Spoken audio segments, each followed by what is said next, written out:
Today I'm going to show you how to make this really cute polar bear.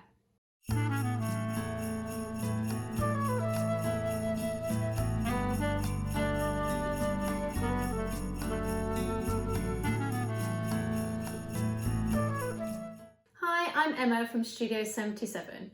On today's tutorial I'm going to show you how to make this really cute polar bear. He's quite simple to make. I'll link the pattern in the description and everything you need in there as well. If you're new here, I do sewing tutorials and craft tutorials every week, so make sure you hit that big red subscribe button and the bell so that you don't miss a thing. I also have a super fun Facebook group. The link is in the description below. It's called Sew, Create and Craft. I'd love for you to join me there. You can post all your recent makes, ask questions, get tips and get inspired. So let's get started. So the first thing you want to do is download the pattern. The link is in the description, and yours will be a little bit different to this one because this is my working pattern, but yours will be a PDF with thick black lines so you can see a lot more what you're doing. So when you're cutting out your paper pattern, this is your front and your back pattern. When you cut out the actual pattern in paper or card, I would recommend if you can print on card, what you want to do is you want to fold it in half along the line of the pattern, and on one side with a scalpel blade you just want to cut out half of his nose, and you'll see why in the tutorial as to why this is a good idea. It just makes it a bit easier than cutting out a tiny little pattern piece. And then on the other side you want to just cut around the kind of muzzle, half of the muzzle. You also want to cut out the cheeks. You can cut out both if you want, or one, whichever you feel more comfortable with. And then you just want to make two little slits. I don't know if you can see, two little slits with the blade in a cross for the eyes on the eye positions. And this is so that you can get your pen through. As you can see, when I made him, you can get your pen through so you can dot where your eyes are going to be. So that's how you need to prep that piece of the pattern. You're also going to want to make sure you've got you know where all the markings are. Again, this will be on your pattern in a much clearer format. So you want to cut out the patterns, make sure you've got them all. You're going to have a paw pattern, the ear pattern, the tail, the gusset. And in case you don't know, the gusset goes around the bottom. You will see in the tutorial as we go through doing that. And then of course his scarf as well, which is just out of view. So there's the scarf there too. So once you've cut out your patterns, you're going to want to then translate that onto your fleece or your plush fabric. I will put a link to a recommended supplier in the description box below. And when you're cutting out, make sure there are two sides. So one side is, it's a bit hard to show on the camera, but one side is slightly, it's got like a pile to it, and that is obviously the good side, and the other side is a bit flatter. Now, the other thing that you really need to be careful with is that fleece and plush fabric has a grain or a way that the pile goes. You want to make sure that the pile is going from the top to the bottom. So the fur, if you like, or the pile is going down the body. That's really important. And you need to make sure it's the same on both sides so that you don't have any kind of irregularities. Now, when I mark out my patterns, I really like to use friction pens just because they go away with heat. I will link to the ones I like in the description. I like the felt tip ones, they're just a bit easier for using on a multitude of fabrics. So then once you've done all your markings, in case anything is showing, you can just put a hairdryer on it or a bit of steam from the iron and it will go. Remember, don't put the iron directly onto the fleece or it might melt and bond because it has got plastic within it, obviously, because that's how it's made up. So as I say, you mark out your front and your back for your polar bear. You don't need to make any of the face markings yet. We will do that in the tutorial. And your gusset and all your different pieces.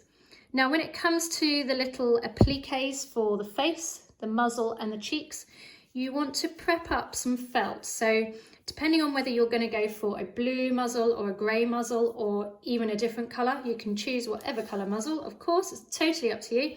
You just want to put some fusible webbing onto the back. So prep that up, iron it on. I also like to use a Teflon sheet Now you don't have to get one of these, I just really recommend them for a multitude of things. They're really good, especially when you're working with fusible webbing or interfacing. It just helps protect your work and the iron and or the iron and ironing board from getting any of that glue onto anything really, and it won't stick to the iron because it's Teflon. It's just generally a really good thing to have in your kit. So you want to, as I say, prep up your pieces so that you've got large enough pieces to have 2 of the cheeks, obviously, and you can mark out on the back with a pencil. It just shows a lot better than if you use the friction pen. The friction pen doesn't seem to like the paper so much. So mark that out with a pencil so that you're ready to go and cut out the cheeks. But do not cut out the muzzle and the nose, because I'll show you how to do that in the tutorial. The scarf is 1 inch wide and it's long enough as is, and it's the length that is on the pattern. I would recommend that you cut that out with a ruler and a rotary blade, but if you don't have that, you can of course use scissors. Just be really careful because we're not going to fold it over. It is the raw edge, because it's fleece, it doesn't fray, so it is the raw edge, so you want to make sure it's dead straight with no nicks. And I think that's everything for the preparation. As for the actual things you're going to need obviously all your pattern pieces. You're going to need to have thread to match, so whatever colour your muzzle is, whether it's grey or blue, you're going to need thread to match, and then you're going to need pink or peach for the cheeks, you're going to need black for the nose, you're going to need red for a bit of hand sewing, and of course you're going to need white for the main body of your polar bear. You're also going to need some small scissors. You're also going to need some hand needles, and you're going to need, of course, pins. That's what's in there. And some small safety eyes. These ones I just got from Amazon. I'll put in the link again where you can get your own. They're quite good because they come with so many, so you're going to be able to use them for a lot of projects, but you can also get them from any kind of craft store. The ones we're going to use are just over 1/4 inch. But again, you can use any size, it doesn't really matter, it's just going to change the look slightly of your polar bear. And then you're also going to need, if you want to, again optional, is these little kind of embellishments. And I'll put a link to where I got mine in the description. And they come as a few, and then we're just going to hand sew them on. So you're going to need one of those, or any kind of embellishment that you may have at home. Even a bow would look really cute. And that's it. That's everything you need to prep to make your polar bear. So the first thing we want to do is to mark out our muzzle and our nose. To do this, we're going to use our pattern that we've cut out the nose and the muzzle in this, looks a bit like a strange way, but it's all going to make sense. So we're going to turn over our felt that we've put the fusible webbing on, and we are going to just mark through that half where we want our muzzle to be. So I'm going to use a pencil because I'm drawing onto the paper, and I'm going to draw in that line even though that's not the middle. Just going to poke up that kind of bit of the nose and go round like that, marking that bit of the line. And then I'm going to turn the pattern piece over, and I'm just going to mark that up, match that up I should say, and then go round again that bit of the muzzle. And then it's a lot easier than trying to deal with a smaller piece. It's just a different technique. So I'm going to cut that piece out.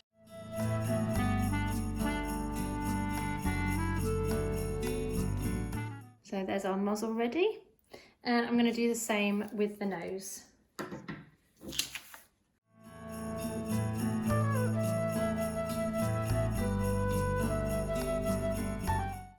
And then I'm just going to go over to my iron, take off the paper backing,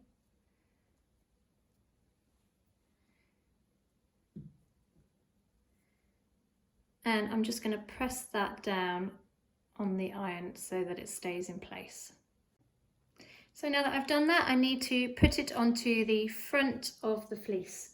So we're going to take one of our pieces of the body and we are going to just line up. So we've obviously done our markings through from the back.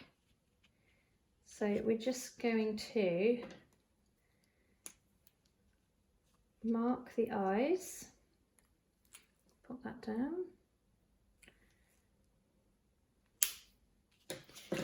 And I'm going to make a hole through.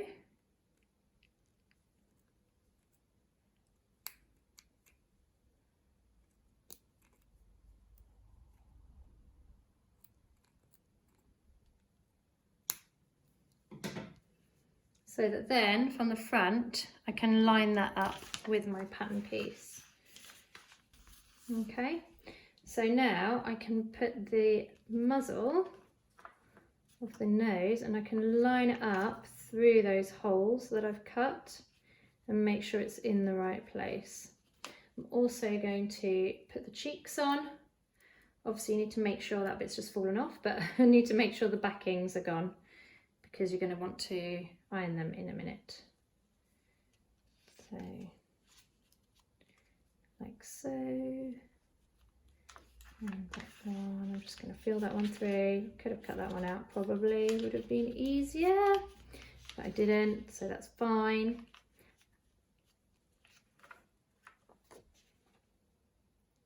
There we go. I'm going to take them over and I'm going to iron them down.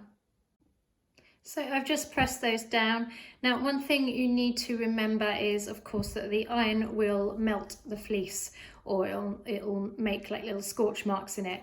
So I highly recommend a Teflon sheet. This I use in a lot of my projects, so it's really useful, not just for this project, you'll use it a lot. And it just stops the iron from getting dirty. So then you can iron it in place.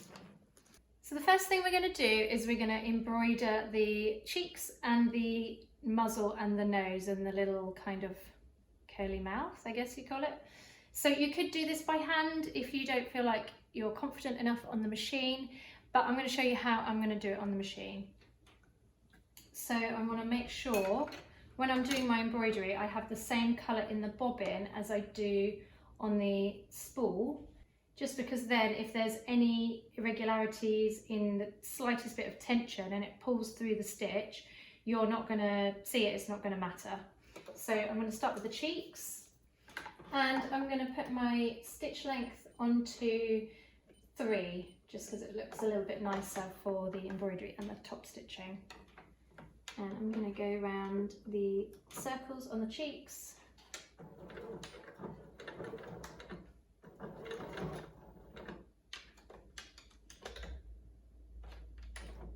My needle in. Quite like to work with my needle in the down position.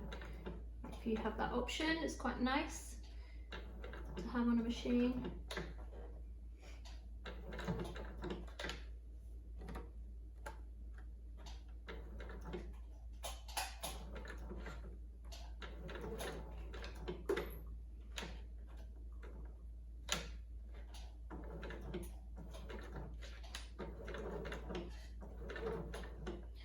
And forth to cast off.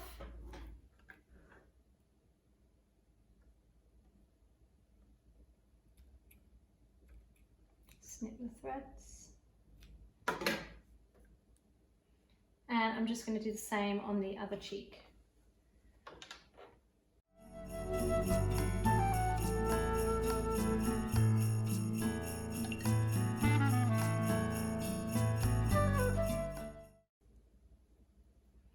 There you go, there's the cheeks done, and I'm going to go onto the nose and the muzzle. So I'm going to do the muzzle first in the grey, going around the outside, and I'm going to obviously leave that top black bit.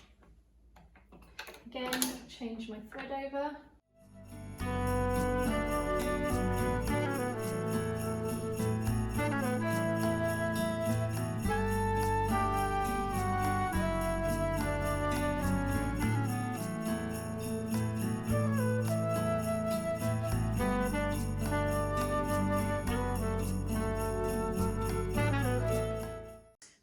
done the muzzle, and I'm just going to show you how to do the nose and the mouth.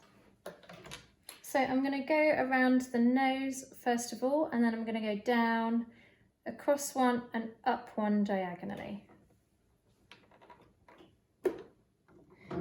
And all the stitches that I do on the grey, I'm going to do them double. So I'm going to go back and forth. Just make sure that's on the right stitch length.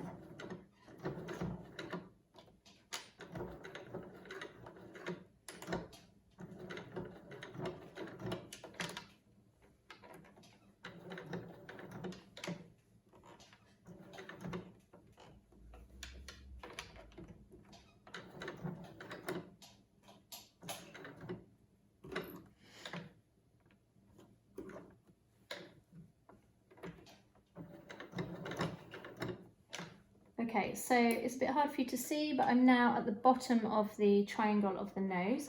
So I'm going to go down, 1, 2, 3. Actually, I'm going to go 2 and then lift the needle and do 2.5, just because that's how my stitch length is on my machine. But that's at a 3 stitch length. Yours might be slightly different. So I'm going to go 1, then up, turn, pivot the work and go up at a diagonal, which is kind of following the muzzle as well.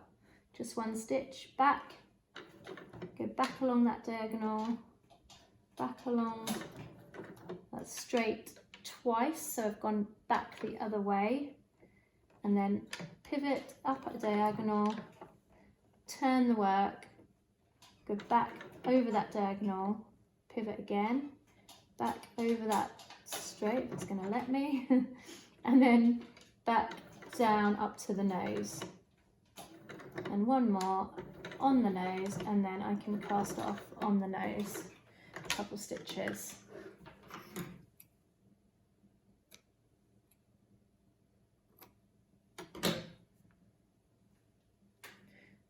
And that's how I get the nose and the muzzle. Now we want to put our eyes in. So I'm using this kit from Amazon. I'll put a link in the description, and it's the second from the smallest eyes, which are just over 1/4 inch. I'm just going to pop them through the holes that I made earlier.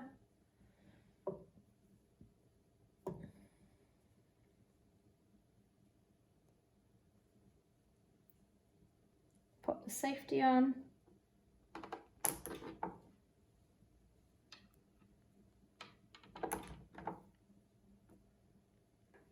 So now we're going to move on to stitching up the paws, the ears and the tail.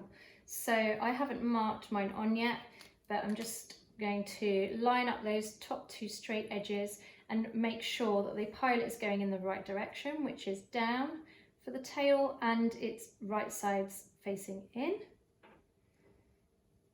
Mark with my friction pen.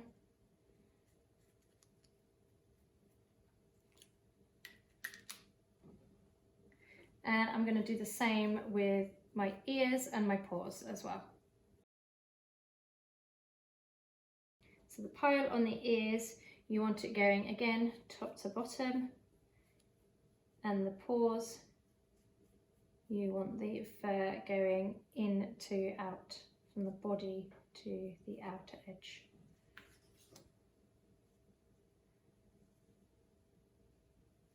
Always worth taking a bit of time just checking that you've got the pile going in the right direction, because it's a right pain when you finish it all and then you realise that the fur's going in the wrong direction.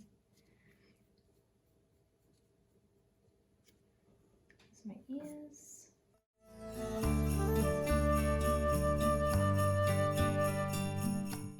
And when I'm doing these little bits, I like to not cut out with the seam allowance. I just find it a bit easier. It's a bit easier to sew a bigger piece rather than a tiny little piece.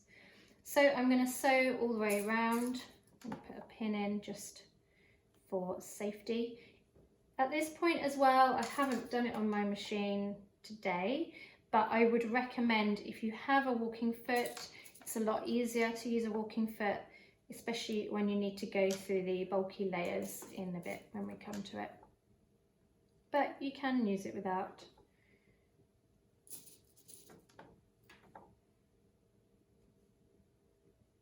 So I'm going to sew all the way around and leave the flat edges open.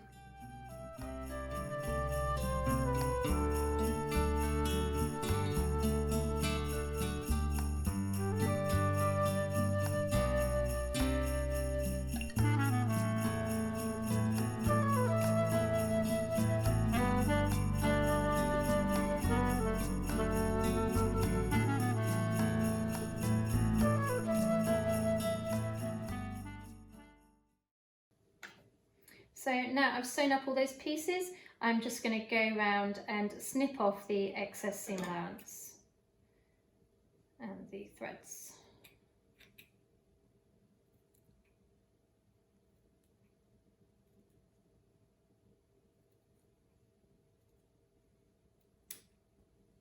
And I tend to leave maybe 3 millimeters or 1/8 of an inch, so that when we turn it through it's not too bulky.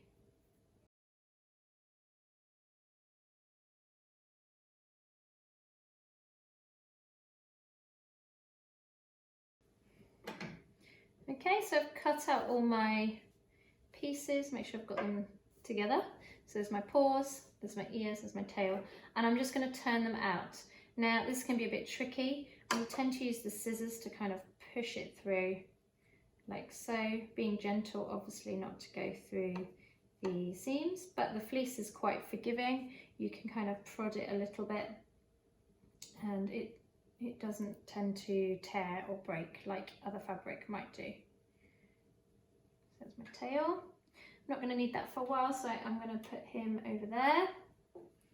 And then my ears, again, kind of start it off by poking it through with the scissors, gently.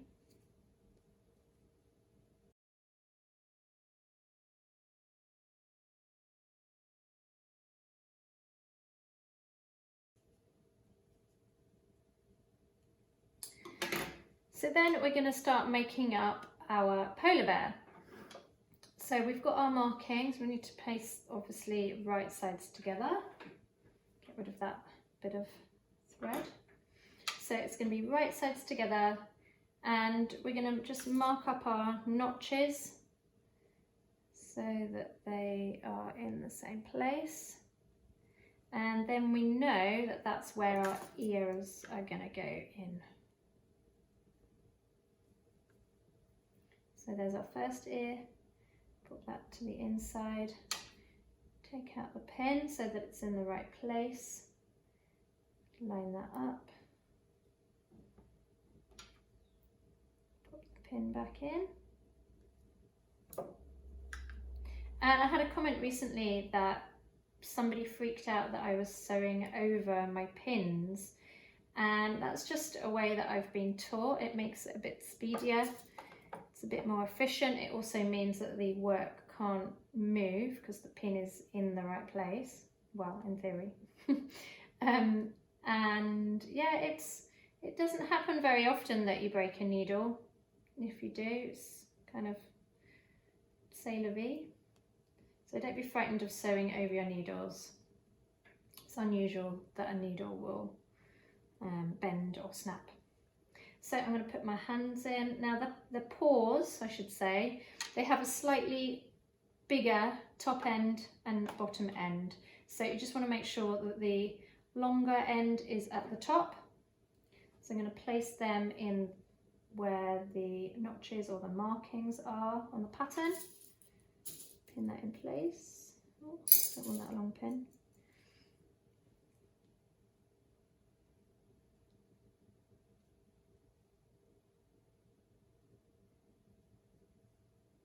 And I'm going to put a pin in between there as well.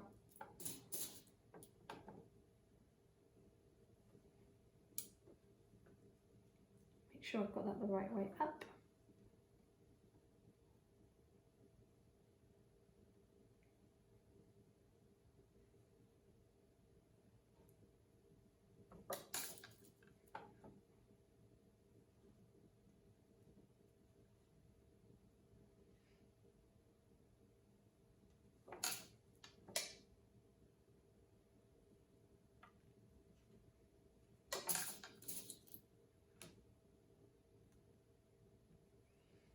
So I'm going to stop pinning for now. I'll take that one pin out. So I've got the paws and the ears, and I've pinned in between as well. They're in. Now I want to sew the gusset, which is up to this line here. So I'm going to take my gusset piece, and there's a middle notch or marking. So I'm just going to line that up with the middle notch on the body.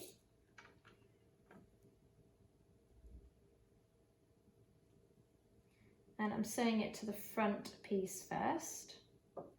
And I'm going to line up that end with the notch there. And then I'm going to evenly pin it around the bottom of the foot.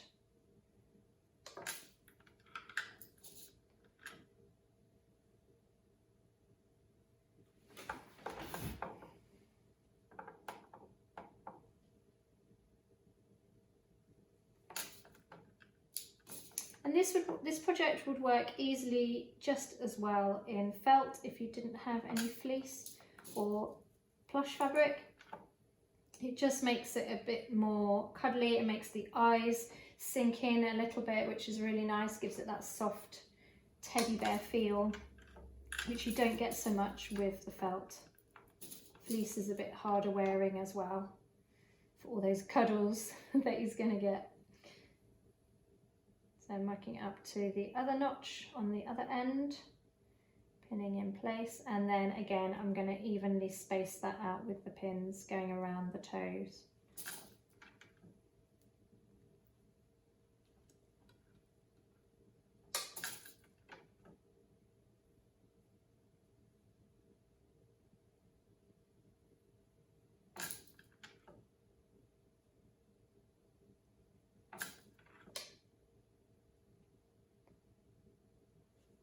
Okay, so I've pinned that really well, and I'm just going to sew from the end of the gusset, the point of the gusset, going all the way around that piece.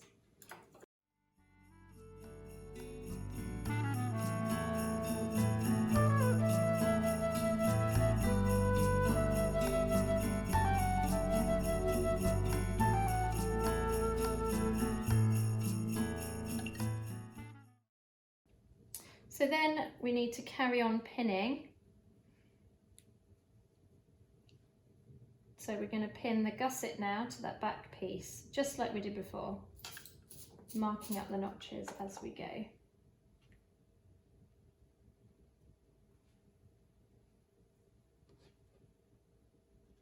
Now, while I'm pinning this, I'd just like to remind you, if you are new to the channel and you've just found me, I would be so grateful if you could give the video a great big thumbs up. It really helps. And also, if you want to stay tuned, please do subscribe, hit that big red button and the bell, and then you'll be notified of all my new tutorials. So I'm marking up these notches, same way as before. And I'm just going to go around the foot.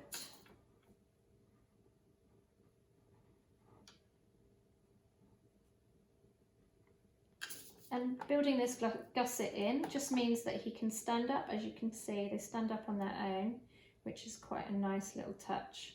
And it just adds to the playability of them as well.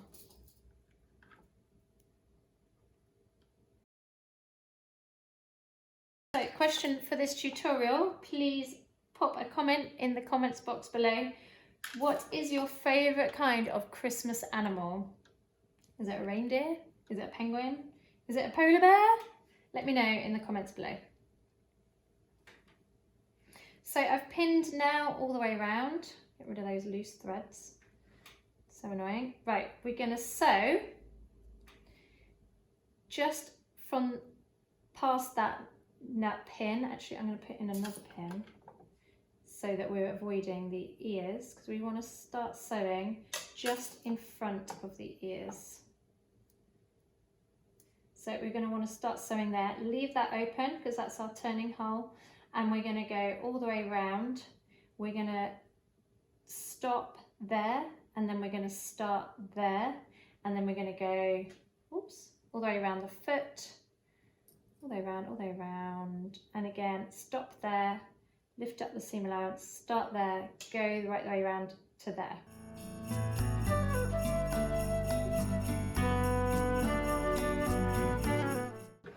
It is quite tricky when you go over the paws and the ears.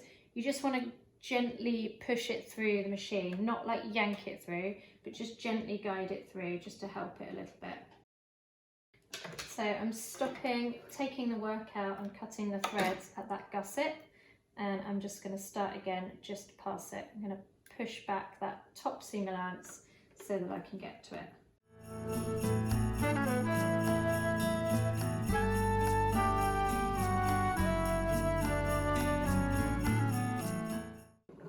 Stop at that gusset, take the work out, snip the threads, and I'm going to take that pin out as well.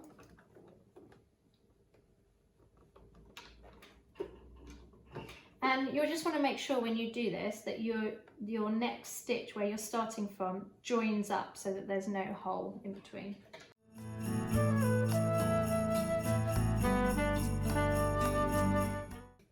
Snip the threads.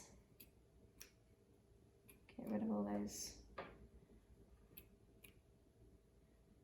little hairies, as I like to call them. Take out all the pins.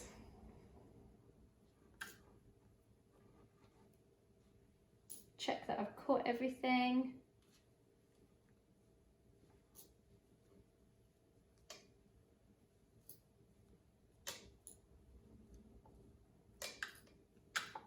And now I'm going to turn the whole thing inside out through that little opening.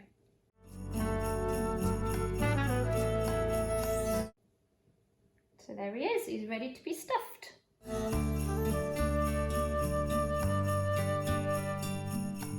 You want to definitely make sure that there's enough stuffing in the feet of your polar bear so that he can stand up nicely. So don't be afraid to kind of pack it in, but also at the same time you want to make sure that this shape is staying how you want it.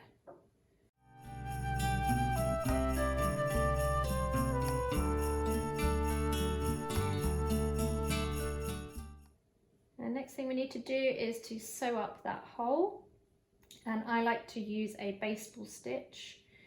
I will show you what I mean. So I'm going to pin it in place.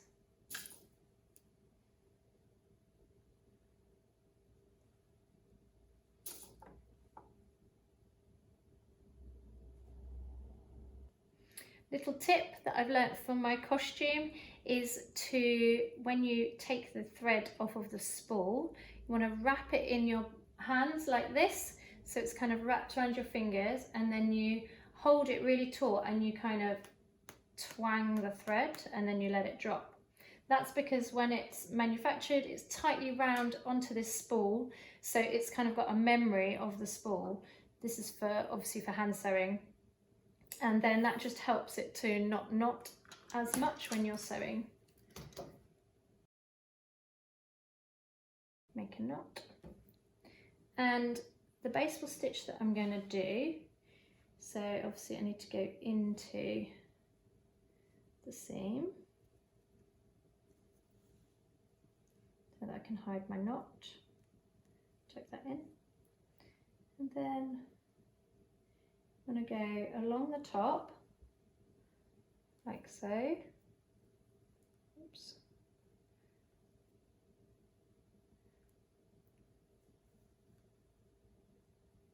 And then you go along the bottom edge.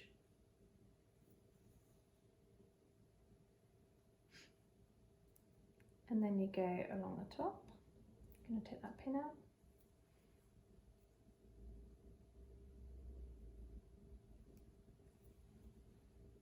And you keep going all the way along. It's a bit like a ladder stitch. I think they call it ladder stitch in knitting.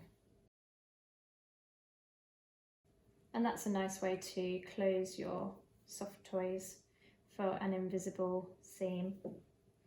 So there it is. I'm going to fluff up my stuffing so that it meets that gap that was there. And I'm just going to cast off my thread. So he's ready for his scarf, and the scarf is literally, oh, make sure it's the right way out, literally just tied around him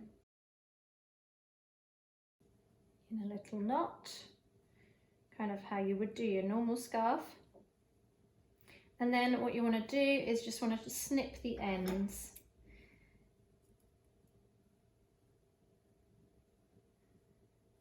Also, if you can see the little penguin in the corner, I will link to the tutorial I did for him last week in case you missed it. He's another fun one as well. So I'm literally just going to cut about 3mm distance, and it's probably about about 3/4 of a centimetre up. But again, I just eyeball it, but you can do whatever you like. Or you don't even have to do this to the ends. Totally up to you. Right, so there's that. And then all there is to put the embellishment on the ear. You could leave that out, that could be your finished polar bear, or you could use a little flower, I don't know, a piece of tinsel, a little bow. You don't have to use the holly that I'm going to use, but I will link to where I get my holly from in the description as well, in case you want to use the same one.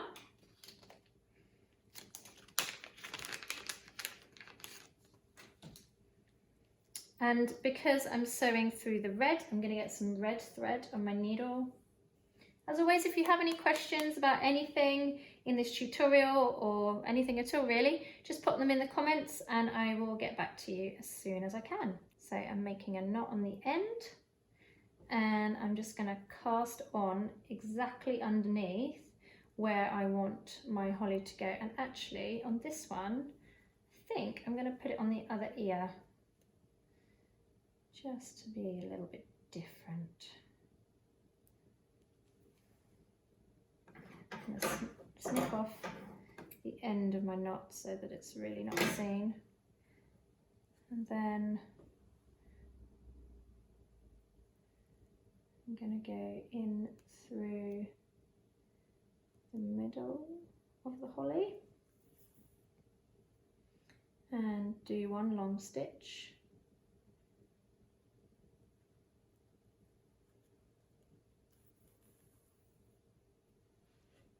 So I don't know if you can see, but it's kind of like 3 points. Don't know what you call that. 3 stitches.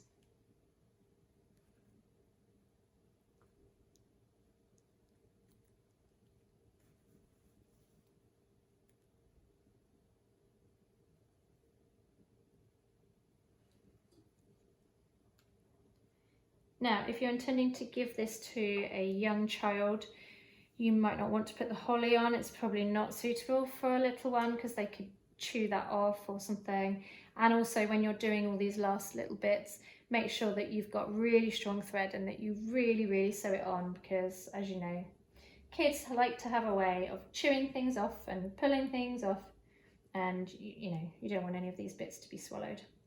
Also, it goes with the safety eyes as well. Just make sure that you're buying really good safety eyes. So I'm doing the cast off underneath where the holly is going to be, so you're not going to see it. And then what I like to do, final bit when I cast off, is I like to dig into the toy and pull out in a random kind of place. Then you can pull it quite taut. As you can see, I'm pulling the ear down and snip it so that the thread goes inside, and it just makes it a little bit stronger. Now I'm just going to stitch down the scarf as well.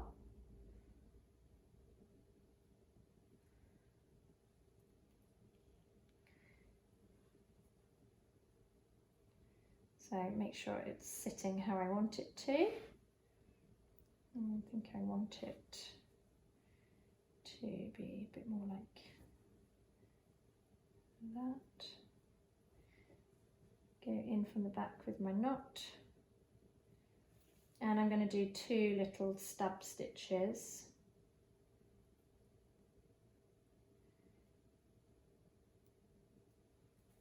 A stab stitch is a stitch that goes in and or out and then back in almost at the same spot.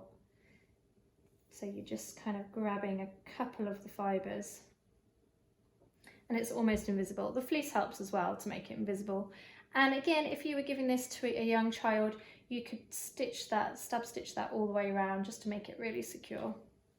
Or perhaps you want to have them so that they can take the scarf on and off. You don't even need to do this bit.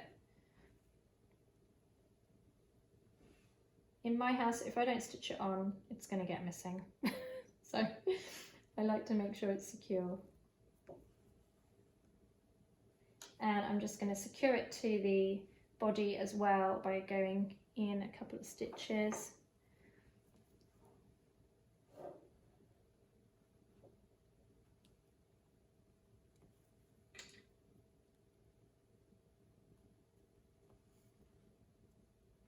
And then again, I'm going to cast off just like I did up there.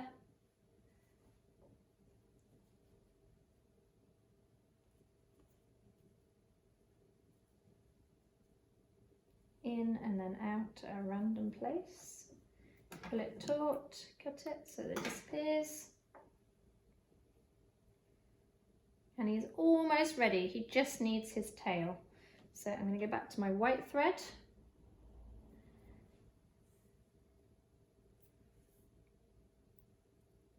Make a knot, and I'm just going to tuck in that top edge so that it's not a raw edge. A little bit fiddly.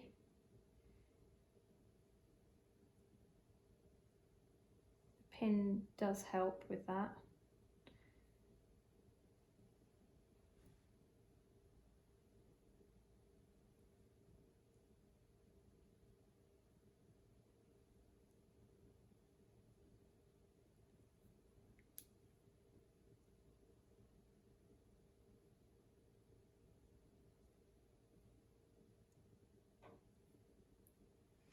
So there, that's kind of all tucked in, should I say. And I'm going to, what I call a whip stitch. I'm going to go round and just stitch that top edge to make that secure. So it just makes it a bit easier for when you come to stitch it onto the actual back of the polar bear.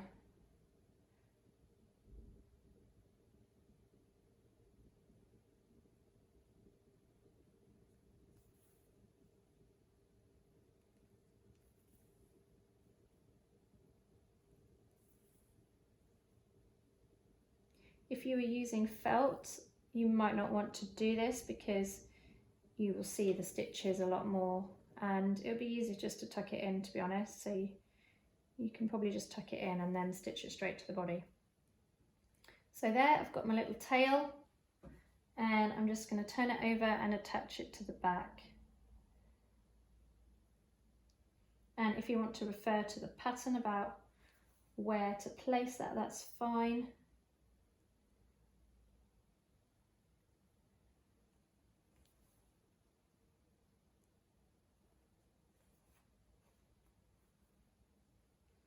And again, I'm just doing a whip stitch.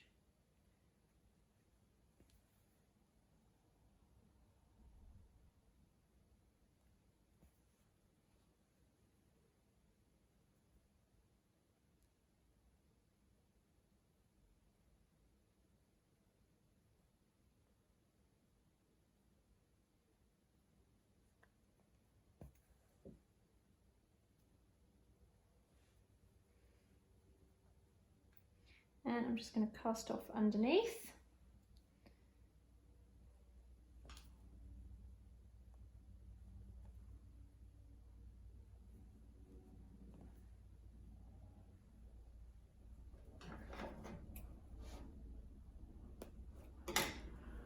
And there we have it.